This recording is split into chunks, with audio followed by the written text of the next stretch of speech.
அனைவருக்கும் வணக்கம். நம்ம சேனலுக்கு நீங்கள் புதுசுன்னா பக்கத்தில் இருக்கிற பெல் பட்டன் அமைத்தி சப்ஸ்கிரைப் பண்ணிக்கங்க. ஒரு வழியா கிளம்பியாச்சு.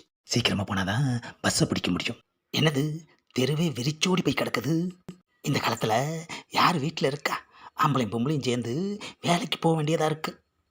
நாம நம்ம வேலையை பார்ப்போம்.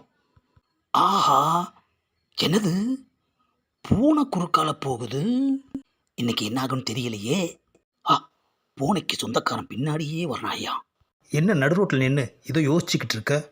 வெளியே கிளம்பி போயிட்டு இருந்தேன். உன் பூனைல குறுக்க போயிடுச்சு. அதுக்கு இப்போ என்ன? என்னப்பா தெரியாத மாதிரி கேட்குற?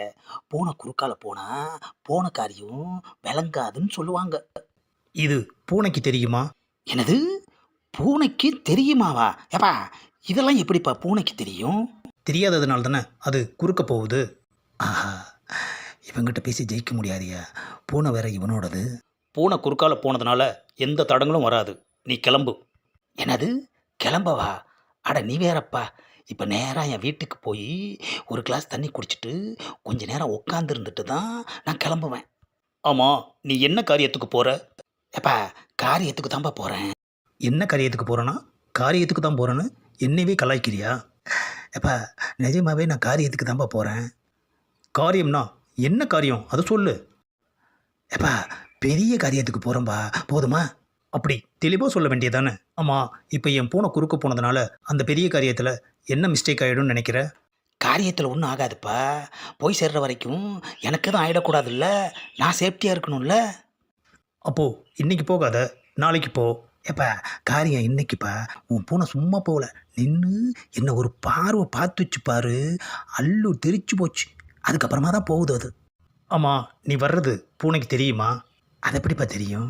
அப்போது நீ எப்படி வர்றியோ அதே மாதிரி தானே அதுவும் அது பாட்டுக்கு கிராஸ் பண்ணி போயிருக்கு. நீ வேறு ரூட்டில் போக வேண்டியதானே. அதுக்காக பூனை குறுக்க வந்தால் சகுனம் சரியில்லை, தடங்கள் ஆகிடும், ஏதாவது பிரச்சனை ஆகிடும்னு எதுக்கு நீயாவே நினச்சிக்கிற?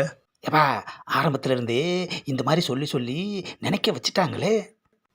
ஏப்பா ஆறுமுகம், நீ வளர்க்குற பூனை வண்டியில் அடிபட்டு கிடக்குதுப்பா. ஆஹா, அடிபட்டுருச்சு ஐயா. ஏப்பா, பூனை வண்டியில் அடிபட்டதுக்கு நீ ஏன்பா என்னை இப்படி முறைக்கிற? பூனை அது பாட்டுக்கு குறுக்க நடந்து போனது உனக்கு சகுனம் சரியில்லை, அப்படி ஆகிடும் இப்படி ஆகிடும்னு சொல்லி எவ்வளோ ஃபீல் பண்ண.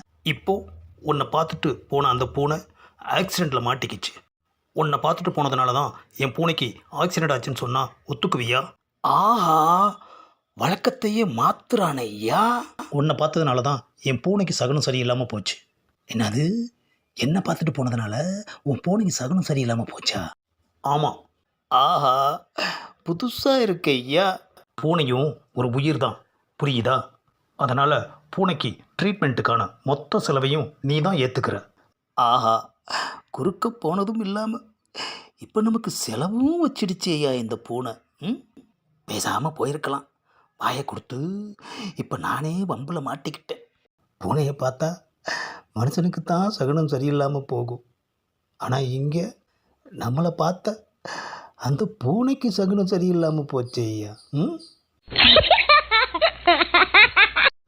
இந்த பதிவை லைக் பண்ணுங்கள், ஷேர் பண்ணுங்கள், மறக்காமல் சப்ஸ்கிரைப் பண்ணுங்கள்.